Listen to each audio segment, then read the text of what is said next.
మదనపల్లిలో నేచర్ వ్యాలీలో premium villa flat owner కావడానికి కింది నెంబర్లను సంప్రదించండి. హలో హాయ్ నమస్తే, వెల్కమ్ టు సుమన్ టీవీ. నేను మీ విజయ్ కుమార్. ఈరోజు మనం తంబలపల్లి నియోజకవర్గం ములకల్చెరు మండలం వేపూరుకోట గ్రామ పంచాయతీకి చెందినటువంటి కుటాకువారిపల్లి పల్లెలో అయితే ఉన్నాం. అంటే వేపూరుకోట నుంచి దాదాపుకు 2 కిలోమీటర్ల దూరంలో ఉన్నటువంటి యొక్క పల్లెకి సరైనటువంటి రహదారి లేక ఇక్కడ గ్రామస్తులందరూ కూడా ఇబ్బంది పడుతున్నటువంటి పరిస్థితి అయితే మనకు చాలా స్పష్టంగా కనపడతా ఉంది. అంటే ఇక్కడ వయోవృద్ధులు కానీ అదేవిధంగా స్కూల్ పిల్లలు కానీ గర్భిణీ స్త్రీలు కానీ ఇక్కడ నుంచి వెళ్ళడానికి చాలా ఇబ్బందులు పడుతున్నటువంటి సందర్భాలు అయితే మనకు చాలా స్పష్టంగా కనపడుతున్నాయి. అంటే గడిచిన కొద్ది ఈ యొక్క 1 సంవత్సర కాలంలో పూర్తి స్థాయిలో రోడ్లన్నీ కూడా ప్రభుత్వం వేసిందని చెప్పేసి కూడా అధికారులు అయితే చెప్పడం అయితే జరుగుతుంది. కానీ ఇంతవరకు కూడా అంటే ఊరు పుట్టి దాదాపుగా 500 సంవత్సరాలు అయినప్పటికీ కూడా ఇంతవరకు కూడా ఈ ఊరికి రోడ్డు లేకపోవడాన్ని ప్రజలందరూ కూడా చాలా ఆందోళనకు గురవుతున్నారు. అంటే ఇక్కడ సరైనటువంటి రోడ్డు మార్గాన్ని వారు చూపించి ఇక్కడ ఉన్నటువంటి ప్రజలందరూ ఇబ్బందులకు గురి కాకుండా చూసుకోవాలని చెప్పేసి కూడా ప్రజలందరూ వాపోతున్నటువంటి పరిస్థితి అయితే మనకు చాలా స్పష్టంగా కనపడతా ఉంది. మరిన్ని విషయాలు ఇక్కడికి వచ్చినటువంటి వారి గ్రామస్తులందరినీ కూడా మనం అడిగి తెలుసుకునేటువంటి ప్రయత్నం అయితే చేద్దాం. నమస్తే పవన్ కళ్యాణ్ బాబాయ్, మాకు స్కూల్కి పోయేదానికి రోడ్డు వేయండి. మాకు స్కూల్కి మీరు వేసేస్తే బాగా మేము స్కూల్కి పోవచ్చు. స్కూల్కి పోయి మేము బాగా చదువుకుంటాము. రోడ్డు వేయండి. టాయిలెట్ సమస్య కూడా ఉంది, తీర్చండి. చెప్పండి పెద్దయినా, మీ ఊరికి ఎన్ని రోజుల నుంచి ఇక్కడ రోడ్డు లేదు? ఒక 40-50 ఏళ్ళ నుంచి లేనే లేదు రోడ్డు, కాలిదా ఉండే. ఇప్పుడు ఏంది ఈ వంక అట్లా వచ్చి వంక వస్తూ ఉన్నాము. అది కూడా చాలా రోడ్డు బురదమయము. వాన పడితే స్కూల్ పిల్లలు రావాలన్నా కూడా వాళ్ళు చెరువు నిండి మరవపోతే వాళ్ళు అసలు రోజు లీవే పెట్టాల్సింది. ఇంకా గర్భవతులు అట్లా టైంలో అంబులెన్స్ ఫోన్ చేసినా కూడా అంబులెన్స్ కూడా సమయానికి రాలేదు. మా పల్లికి ప్రస్తుతానికి ఇది మరో వంక వాడుకుంటా ఉన్నాము. మరో చెరువు నిండిందంటే వంక నుంచి రోజు మేము ముసలి వాళ్ళు పాలేరు, నడచలేరు. మాకు ప్రభుత్వం చర్య తీసుకొని రోడ్డు సౌకర్యం కల్పించవలసిగా కోరుతున్నాము.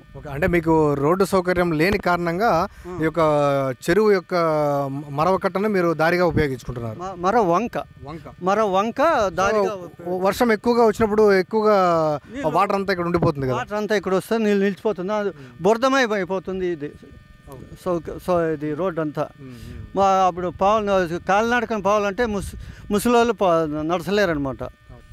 ప్రభుత్వం తరపున రోడ్డు సౌకర్యం కల్పించవలసిగా కోరుతున్నాము. సో ఇప్పుడు స్కూల్ పిల్లలు కూడా వెళ్తున్నటువంటి పరిస్థితి అయితే మనకు చాలా స్పష్టంగా కనపడుతూ ఉంది. పిల్లలు అంటే వారి బ్యాగ్ను మోసుకెళ్తున్నటువంటి దృశ్యాలు కూడా మన బ్యాక్గ్రౌండ్లో మనం గమనించవచ్చు. అదేవిధంగా ఇక్కడ 2 వీలర్స్ కూడా వస్తున్నటువంటి సందర్భం అయితే మనకు కనపడుతూ ఉంది. అంటే పూర్తిగా బురదమైనటువంటి యొక్క రోడ్లో వారందరూ రావడం అనేది ఎంత కష్టతరంగా ఉంటుందో ఒకసారి మీరే ఆలోచించండి. ఇలాంటి కష్ట సమయంలో వారికి జరగరాంది ఏదైనా జరిగితే వారు ఖచ్చితంగా ఈ యొక్క ప్రమాదానికి గురైనట్టయితే చాలా ఇబ్బందులు పడాల్సి వస్తుంది. వారి కుటుంబం అంతా చాలా ఇబ్బందులు గురవలసి వస్తుందని చెప్పేసి కూడా మనం తెలుసుకునేటువంటి ప్రయత్నం చేయొచ్చు. అదేవిధంగా ఇప్పుడు మనతో పాటు ఇక్కడ అదే ఊరికి సంబంధించినటువంటి ఒక వ్యక్తి తన ద్విచక్ర వాహనం ద్వారా ఇక్కడికి రావడం అయితే జరుగుతూ ఉంది. సో ఆయన అడిగి మనం తెలుసుకునేటువంటి ప్రయత్నం చేద్దాం. చెప్పండి సార్, మీ పేరు?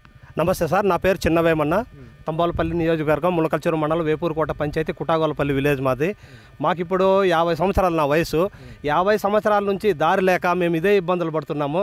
ఇప్పటికైనా కానీ ప్రభుత్వం మమ్మల్ని మా ఇబ్బందులు అర్థం చేసుకొని మాకు దారి ఒకటి కల్పిస్తుందని మేము ఆశిస్తున్నాము. కానీ మా కళ ఎప్పుడు నెరవేరుతుందని మా ఊరు విలేజ్ ప్రజలందరూ 1000 కన్నులతో ఎదురు చూస్తున్నారు. ప్లీజ్ ఒక రిక్వెస్ట్ గవర్నమెంట్ తోటి, ఇప్పుడు కానీ మా బాధను అర్థం చేసుకోండి. మా విలేజ్ పరిస్థితులు చూసి మాకు దారి ఇవ్వాల్సిందిగా కోరుతున్నాం. మంత్రిగా ఉన్నటువంటి పవన్ కళ్యాణ్ గారు ఇప్పుడు ఉన్నారనమాట. సో ఆయనకు మీరేమైనా చెప్పే విన్నపం ఏదైనా ఉందా?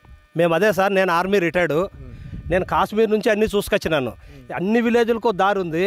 మేము వచ్చి ఈ విలేజ్లో ఉన్నామంటే మాకు కూడా ఆశ్చర్యం అనిపిస్తుంది. కాశ్మీర్ నుంచి అన్ని విలేజ్లకు దారులు ఉన్నాయి, మా ఊరే ఇట్లా ఉండదేమో అనిపిస్తుంది. మేము మంత్రి గారిని ఒకటే కోరుకుంటున్నాము, మా విలేజ్ని కావాలంటే ఒకసారి మీరు రాండి, విజిట్ చేయండి, మా బాధలు అర్థం చేసుకోండి. మీరు ఇప్పటికైనా కానీ దారి ఇస్తారని ఆశిస్తున్నాము. మా ఊరి ప్రజలందరూ ఇదే కోరుకుంటున్నారు ఇప్పుడు. కానీ గవర్నమెంట్ ఇప్పుడు వచ్చింది, మాకు వచ్చేసి ఎలక్షన్లప్పుడు కూడా కొద్దిగా ప్రాబ్లమ్స్ వచ్చినాయి. మా విలేజ్లోనే ప్రాబ్లం వచ్చింది. మా కోడలు కానీ దారి అడిగిన దానికి కానీ మా కోడలు గర్భిణీ మనిషి అని కూడా చూడకుండా గత ప్రభుత్వంలో వచ్చేసి వాళ్ళు ఇచ్చేసి కొట్టడం కూడా జరిగింది. ఆ విషయం చంద్రబాబు నాయుడు సార్ గారుగా చెప్పినారు, దారి ఇస్తామని చెప్పినారు. మా ఊరికి దారి ఒక మంచినీళ్ళ సౌకర్యం కల్పిస్తారని ఇప్పుడు కూడా ఆశతో ఉన్నామండి. కుటాగోలపల్లి మాకు దావలేదు, చాలా ఇబ్బంది. ఏం వచ్చేదానికి పోయేదానికి ఇబ్బందులు మా బిడ్డలో మన అంతా ముగ్గురు పంచేట్ అయిపోయి దారి లేక ఇలా ఎంత పంచేది చాలా బాధల్లో ఉన్నాం సార్ మేము.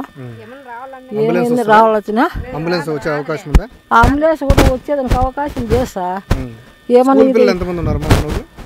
ఉన్నారు 10 మంది 15 మంది ఉన్నారు. వాళ్ళు రావాలన్నా పాలన్నా ఇబ్బంది, మాకు చాలా ఇబ్బంది అయిపోయింది సార్. లైట్లు కూడా లేవు, వచ్చే పరిస్థితి లేమో. ఎక్కడికన్నా మబ్బులో మేము పోయి రావాలంటే చాలా ఇబ్బంది అయిపోయింది సార్ మాకు. మా పరిస్థితి చాలా చెడ్డ అయిపోయింది. మా ఊరికి దావలేక ఎవరికైనా ఏదన్నా ఇది అయిపోయినా కూడా బిరిన అర్జెంటుగా అంబులెన్స్ కూడా బిర్రు వచ్చేదానికి అవకాశం లేదు. మాకు దారి ఇస్తుంది ప్రభుత్వం వచ్చిన స్వామి, మాకు అందరికీ దండ పెట్టుకుంటున్నాము. ఇది వేపూరుకోట పంచాయతీ, మొలకల్చెరువు మండలము. ఈ కాలానికి కూడా ఈ కాలంకు ప్రభుత్వాలు ఏర్పడినాయి. బ్రిటిష్ వారి పాలన నుంచి స్వాతంత్రం వచ్చింది. అయినా మా ఊరికి దారి విషయంగా స్వాతంత్రం రావడం లేదు, ఇంకా వచ్చినలేదు. ఎంత ఇబ్బందిగా ఉందంటే వచ్చే వాళ్ళకు, గర్భిణీ స్త్రీలకు కానీ, స్కూల్ పిల్లలకు కానీ స్కూల్కి పోవాలన్నా రావాలన్నా చాలా ఇబ్బందిగా ఉంది. మేము దారే లేదు. ఈ చెరువు మరవను మేము ప్రస్తుతానికి దారిగా వాడుకుంటున్నాము. చెరువు వర్షాలు స్టార్ట్ అయిపోయినాయి, వాటర్ కానీ వస్తే కనుక చాలా ఇబ్బందిగా ఉంటుంది. చెరువు మరవ పోయిందంటే మేము ఇంకా పోయేకే నిర్బంధం అయిపోతాము. దారే ఉండదు. ఇలాంటి ఇబ్బంది ఇంతవరకు మేము ఏ ఊరిని చూడలేదు. మా నాన్న వాళ్ళు ఇదే విధంగా ఫేస్ చేయన్నారు, మా తాత వాళ్ళు ఫేస్ చేస్తున్నారు, మా పిల్లలు మేము కూడా ఫేస్ చేస్తున్నాం. ఈ దారి లేని విషయంగా చాలా ఇబ్బందిగా ఉంది. ప్రస్తుతం ఉన్న గ్రామ ఉప ముఖ్యమంత్రి గారు చొరవ తీసుకొని ఖచ్చితంగా దారిని ఏర్పరచాలని కోరుకుంటున్నాము. నా పేరు రమేష్, వేపూరుకోట గ్రామం, కుటాగాలపల్లి మాది, మొలకల్చెరువు మండలం. మాకు రోడ్డుకు సంబంధించి పూర్వం నుంచి ఇదే విధంగా అవస్థలు పడుతున్నాము. దానికోసం మాకు చొరవ చేసుకుని గౌరవనీయులైన రాష్ట్ర ముఖ్యమంత్రి గారు శ్రీ నారా చంద్రబాబు నాయుడు గారు మరియు ఉప ముఖ్యమంత్రి శ్రీ పవన్ కళ్యాణ్ గారు మరియు యువ నాయకుడు లోకేష్ గారు మరియు తంబాలపల్లి ఇన్ఛార్జ్ గారైన దాసరిపల్లి జయచంద్రారెడ్డి గారు దీన్ని తొందరగా చర్య తీసుకొని మాకు రోడ్డు సౌకర్యం అనేది విపరీతమైన ప్రాబ్లంతో ఫేస్ చేస్తున్నాం. కాబట్టి మాకు ఈ రోడ్డు తొందరగా అనేది జరిగితే విద్య అనేది అందుతుంది మరియు వైద్యం అనేది సదుపాయాలుగా మాకు అందుతుందండి.